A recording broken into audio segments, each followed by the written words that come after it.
Australia dikenal sebagai salah satu negara dengan biaya hidupnya yang tinggi. Namun tidak menutup kemungkinan kalau kita bisa memiliki gaya hidup yang hemat. Perkenalkan, nama saya Nura, yang akan membagikan informasi yang edukatif dan menarik sehingga kita bisa belajar bersama-sama ya. Di video ini saya akan membagikan gimana sih caranya tips berhemat di Australia, bahkan beberapa di antaranya itu gratisan.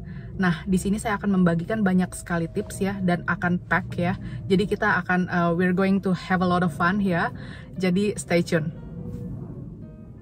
Akomodasi adalah salah satu komponen yang paling mahal ya di Australia. Jadi biaya hidup yang paling mahal itu salah satunya adalah di rent. Nah, rent ini bahkan saking mahalnya itu bukan dihitung per bulan lagi, tapi per 2 minggu, bahkan diantaranya per minggu untuk bills-nya.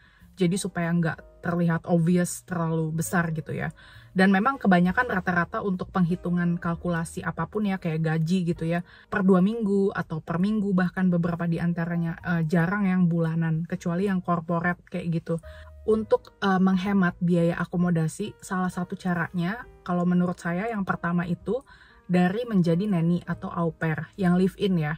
Nah, ketika kamu jadi nanny atau au pair, setidaknya kamu dapat tempat tinggal gratis ya, karena kamu tinggal bersama mereka, menjaga atau look after anak-anaknya atau anaknya gitu ya. Jadi ketika dapat tempat tinggal yang gratis, itu benar-benar bisa membantu menekan biaya hidup. Dan kamu juga dapat pesangon ya, dapat gaji gitu ya, walaupun gajinya nggak seberapa gitu, biasanya 300 sampai 400 dolar gitu ya per week. Tapi lumayan gitu, itu bersih ya. Dan biasanya mereka juga kasih makan, hal yang biasanya sharing gitu sama-sama ya. Kayak misalnya bahkan ya kayak untuk kebutuhan mandi kayak gitu ya, sabun, sampo, apa segala macam biasanya dikasih juga. Jadi tergantung host family, tapi setidaknya dapat gratis biaya akomodasi. Untuk video yang live in au pair, kamu bisa cek aja ya di sini. Downside-nya dari tinggal bareng sama orang lain ya, atau host family, itu kamu mengorbankan kenyamanan kamu gitu. Karena ketika kamu tinggal bersama orang lain, apalagi dia adalah yang pemilik rumahnya gitu ya, kamu nggak bebas gitu. Ruang kebebasan kamu akan terganggu juga ketika kamu kerja jadi nanny kan, apalagi kalau kamu waktunya libur ya, kadang-kadang nggak enak juga gitu kalau nggak bantuin gitu ya di hari-hari tertentu gitu sih. Cara hemat yang kedua yaitu ada di komponen makan ya. Makan itu nggak terasa kalau kamu misalnya makan pagi, siang, sama malam 3 kali sehari ya. Nggak terasa bills tuh akan lumayan gede juga gitu dimakan. Apalagi biaya hidup di Australia yang tinggi ya untuk groceries atau misalnya makan di luar. Apalagi kalau kamu makannya di luar all the time gitu ya. 3 kali sehari itu bener-bener biaya yang besar gitu ya. Untuk mengakalinya yang pertama dengan kamu jadi nanny. Misalnya kamu kalau jadi nanny biasanya dikasih makan sama host family. Atau kalau kamu bukan profesinya sebagai nanny, biasanya kalau di tempat-tempat kerja tertentu itu kamu bisa dikasih makan gitu, atau dapat makan gitu ya dari tempat kerja tersebut. Jadi biasanya suka dapat makan siang, atau misalnya makan malam, atau bahkan ketika toko atau restoran penutupan, daripada mereka food waste gitu ya, buang-buang makanan, biasanya mereka bagi-bagi ke pegawai buat pulang. Jadi itu menguntungkan banget ya ketika kamu dapat makanan dari tempat kerja. Nah, kemudian sisanya yaitu saran dari saya adalah ketika kamu budgeting gitu ya. Jadi misalnya kamu punya rutinitas kerja di weekdays dan kemudian di weekendnya kamu keluar. Ketika kamu, maksudnya di weekend kamu libur gitu ya. Jadi ketika weekdays yang 5 hari itu kerja, kamu masak gitu, masak di rumah gitu ya. Jadi kamu setiap hari Minggu atau hari tertentu, kamu bisa masak dengan secara besar gitu ya. Kemudian kamu tinggal taruh aja di kulkas, kemudian tinggal di microwave kayak gitu. Jadi masak di weekdays, kemudian weekend ketika kamu mau enjoying life gitu ya, ketika kamu pingin ketemu sama teman-teman, hangout sama teman-teman, bisa makan gitu di luar, dan kamu juga budgeting gitu ya. Ketika makan upayakan gitu ya untuk bisa menghemat juga gitu, nggak splurge gila-gilaan gitu sih. Di bagian ketiga yaitu masih seputar belanja ya. Nah, ketika belanja groceries itu ada caranya untuk menghemat. Salah satunya ketika kamu datang ke supermarket yang namanya Harris Farm, itu ada ya di section buah-buahan atau makanan yang odds. Yang odds itu yang aneh bentuknya.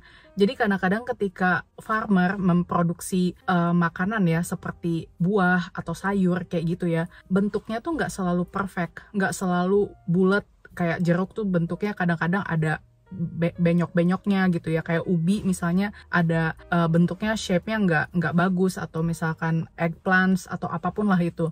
Nah biasanya untuk yang bentuknya odds itu orang tuh nggak mau beli gitu, kayak pasti orang pilihnya yang bentuknya bagus, kelihatannya fresh kayak gitu kan. Tapi sebenarnya sama aja gitu, ketika dimasak bahan-bahan tersebut sama aja.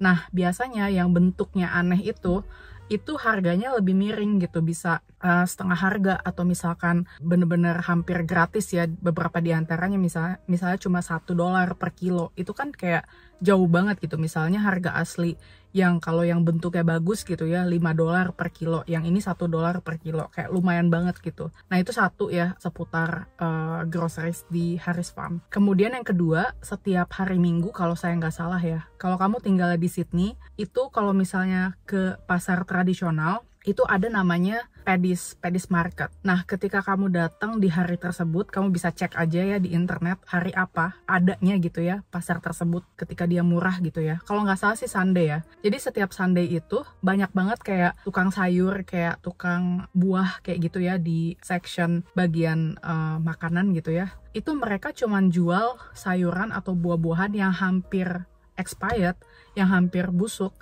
Itu cuma $1. Jadi $1 kayak di Indo gitu, kayak ini 10.000 3 gitu. Itu kayak gitu persis. Jadi bener-bener kayak ini cara yang bagus untuk menghemat. Tapi kalau kamu misalnya cuma sendirian, biasanya sih kurang efektif ya, kecuali bisa di freezer atau gimana, karena kalau kamu beli makanan yang udah hampir busuk gitu ya, bahan makanan maksudnya, dan kamu cuma sendiri, itu akan kadang-kadang ya udah busuk di kulkas gitu. Tapi kalau misalnya ada temennya itu ada tandemnya gitu kan untuk makan bareng, jadi bisa lebih hemat gitu ya. Cara lainnya yaitu kamu bisa nanam sendiri, kayak misalnya cabai atau apapun lah yang sekiranya kamu pikir mahal gitu ya, rempah-rempah gitu ya, kamu bisa tanam sendiri di rumah gitu ketika ada lahannya gitu ya. Jadi itu salah satu cara yang menghemat untuk beli herbs, karena herbs itu mahal, kayak misalnya daun jeruk atau apa kayak gitu, itu tuh mahal kalau di Australia. Daun jeruk aja yang cuman kayak 100 gram kalau nggak salah itu $5 kayak gitu. Jadi lebih baik tuh tanam sendiri kalau misalnya ada lahannya. Nah, cara lainnya yaitu kamu bisa membekukan makanan yang bisa dibekukan.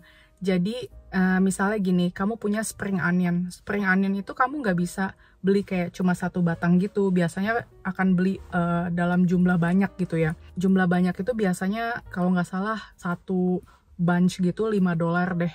Pokoknya lumayan lah gitu. Dan kalau kamu misalnya cuma pakai cuman seiris 2 iris, kemudian kamu taruh di kulkas yang bagian bawah, kemudian dia jadi busuk gitu. Kalau saya beli spring onion itu biasanya saya cuci bersih semuanya, saya chop, potong-potong, kemudian masukin ke dalam wadah dan masukin ke freezer. Jadi ketika mau masak tinggal ambil dari freezer. Nah di freezer itu biasanya macem-macem tuh, ada cabai atau misalkan daun jeruk itu tadi, thyme, atau daun-daun yang sekiranya mudah busuk gitu ya kalau ditaruh di luar atau di freezer, di kulkas yang bagian bawah. Jadi itu salah satu cara untuk menghemat. Komponen yang keempat yaitu terkait pakaian ya. Nah, ada beberapa cara gimana kamu bisa menghemat untuk belanja pakaian. Yang pertama, kamu bisa belanja di charity shops. Nah, charity shops ini adalah toko-toko ya yang menerima donasi dari orang yang sekiranya nggak membutuhkan barang-barangnya lagi, kayak misalkan sendal, pakaian, topi, apapun lah gitu ya. Dan itu nggak cuma pakaian ya, tapi macam-macam gitu ya. Ada piring, gelas, bahkan bisa ngelihat barang yang aneh-aneh ya. Maksudnya yang besar ya, kayak sepeda bahkan, atau apapun lah gitu ya. Di situ suka ada gitu ya. Nah, kalau kamu beruntung, banyak banget charity shops yang nggak cuman menerima dari individual, tapi juga dari shopping malls yang besar. Nah, salah satunya ada charity shops yang menerima ya dari David Jones. David Jones itu shopping mall, retail ya, dia tuh kayak ibaratnya Ramayana atau apa ya, kayak Matahari lah gitu.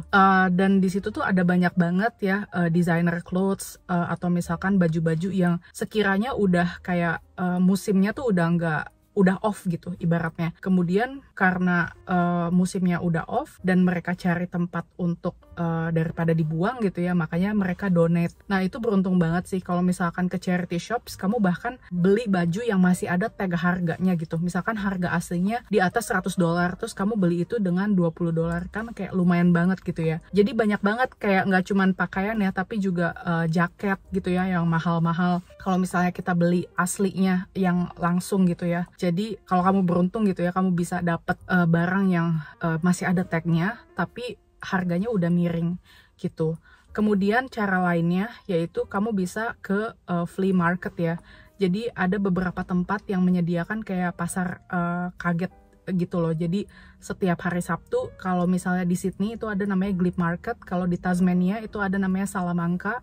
Nah di situ biasanya orang jual baju dan beberapa di antaranya tuh baju-baju bekas yang kayak misalnya mereka udah for good nih, udah kayak biasanya sih mereka students atau misalkan anak-anak WHV atau mau pindah keluar Australia atau pulang balik ke negaranya. Nah mereka itu biasanya jual baju atau barang-barang yang mereka punya di situ, buku macem-macem lah gitu ya. Dan nggak cuman baju-baju bekas aja sih, tapi banyak juga barang lainnya gitu. Kadang-kadang dapat yang murah, kadang-kadang juga dapat yang bahkan lebih mahal. Jadi mesti double check lagi gitu ya kalau kamu ke flea market. Kemudian cara lainnya yaitu ke DFO. Jadi kadang-kadang kan kamu pengen punya barang yang lebih bagus gitu ya. Maksudnya kamu pengen punya barang yang lebih kokoh ya, nggak cuman kayak baju nih sekali cuci udah jelek gitu ya. Kayak misalnya barang-barang yang murah itu kayak H&M atau apalah gitu ya. Cotton On itu kan sekali cuci, 2 kali cuci udah kayak jelek warnanya atau udah kayak gitulah. Jadi kamu juga kepingin gitu punya baju yang branded. Nah, kamu bisa ke DFO. Nah, DFO itu factory outlet ya. Kamu pasti tahu lah factory outlet itu apa. Di Indonesia juga kan banyak ya. DFO itu adalah barang-barang yang udah agak off gitu ya, secara fashion, tapi masih kayak bagus gitu dan harganya lebih miring sedikit. Jadi lumayan gitu kalau kamu pingin barang yang kualitasnya baik, tapi harganya pun lebih rendah gitu sih. Cara yang kelima yaitu ketika kamu kepingin punya furniture ya. Ini nggak semua berlaku untuk semua orang ya. Ada orang yang oke, ada yang enggak gitu ya. Kalau kamu keliling ya ke residential area, itu banyak orang yang buang sampah ketika waktunya collection. Nah, jadi kalau di Australia itu buang sampah itu nggak cuman buang sampah yang rumah tangga atau misalkan buang sampah botol-botol gitu ya. Tapi juga sampah-sampah furniture yang besar-besar. Nah, biasanya setiap suburb itu ada jadwalnya tersendiri gitu. Misalnya di minggu ini, di bulan ini adalah suburb ini yang buang sampah. Nah itu biasanya mereka buang kayak ranjang gitu ya, bed frame, matras gitu ya, sofa yang besar-besar lah pokoknya, kulkas yang bisa bekerja atau bahkan atau enggak gitu, udah mati gitu total, atau elektronik lainnya ya kayak misalnya TV screen. Dan itu banyak banget yang masih bisa hidup gitu, masih bisa oke. Nah biasanya orang ambil barang tuh di situ gitu. Cuma kamu perlu ada van-nya gitu loh. Ada mobil van-nya, terus kamu bisa angkat atau angkut itu barang, terus ya udah gitu. Tapi ini nggak berlaku buat semua orang ya. Maksudnya ada beberapa orang yang oke, ada juga yang jijian gitu. Apalagi kan kalau matras bekas orang tuh gimana gitu ya. Jadi kayak gitu. Ada juga kayak stroller bayi, adalah macem-macem pokoknya, tinggal dipilih aja. Apalagi kalau misalkan pergi ke suburb yang elit gitu ya, biasanya mereka buang barang tuh yang bagus-bagus kayak gitu sih. Cara lainnya untuk menghemat furniture ya, kamu bisa beli di marketplace atau Gumtree.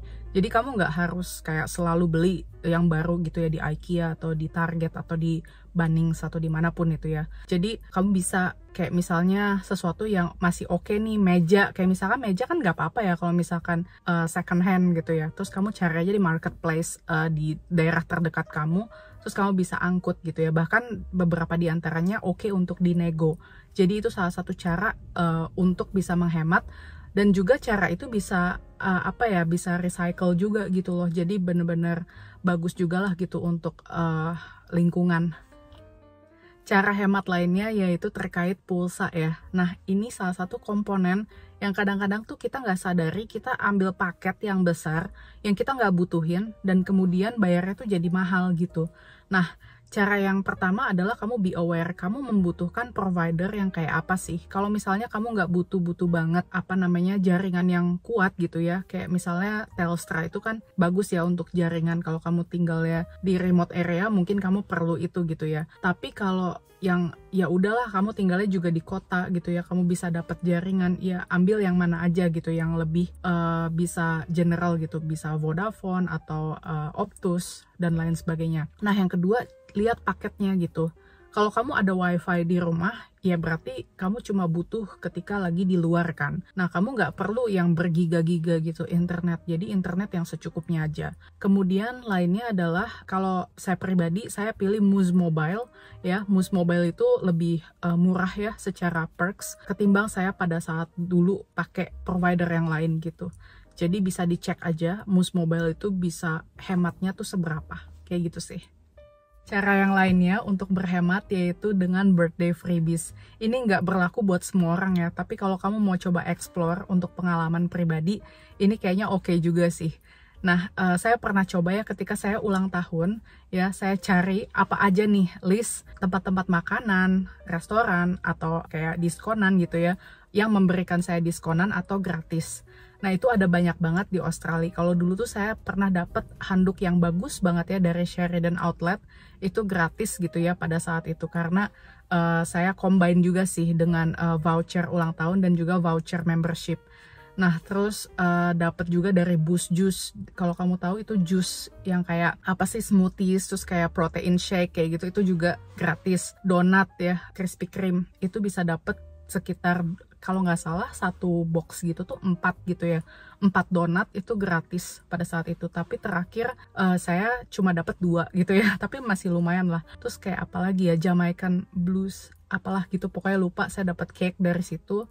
Dan pokoknya banyak deh gitu. Kalau kamu collect gitu ya, kamu tinggal tunjukin ID aja gitu, saya ulang tahun nih gitu, terus ya udah kamu dapat gratis gitu. Dan itu nggak di redeem, nggak cuman di hari hak kamu ulang tahun aja. Kadang-kadang tuh kamu bisa redeem ketika di bulannya. Jadi any date kamu datang di bulan kamu ulang tahun, atau bahkan di bulan berikutnya tuh kamu masih bisa gitu. Dan biasanya mereka cuma perlu kamu membership di situ gitu. Terus kan ya kayak lumayan sih gitu. Jadi boleh tuh dicoba untuk eksplorasi. Cara yang terakhir untuk berhemat yaitu ketika kamu beli barang-barang yang kayak mahal gitu ya, kayak elektronik ya, laptop, handphone, apapun lah itu ya, tablet, atau misalnya perhiasan sekalipun, itu kamu bisa belanja di momen tertentu. Kayak misalnya EOFI, End of Financial Year, itu biasanya banyak tuh diskonan. Atau 26 Desember, atau Boxing Day, Mother's Day, atau Valentine's Day, apapun lah itu. Cari yang sekiranya tuh diskonnya tuh gila-gilaan gitu. Atau misalkan end of year, tahun baru atau apapun lah gitu, biasanya suka ada diskonan. Tapi yang gede itu biasanya Boxing Day kalau di Australia gitu sih. Thank you buat kamu yang udah nonton sampai sini. Jangan lupa klik like and subscribe ya. Dan kamu kalau misalnya ada pertanyaan juga bisa tinggalin komen. Dan kamu juga bisa follow saya di Instagram di @nura.lami. Oke deh, see you in another videos. Bye for now.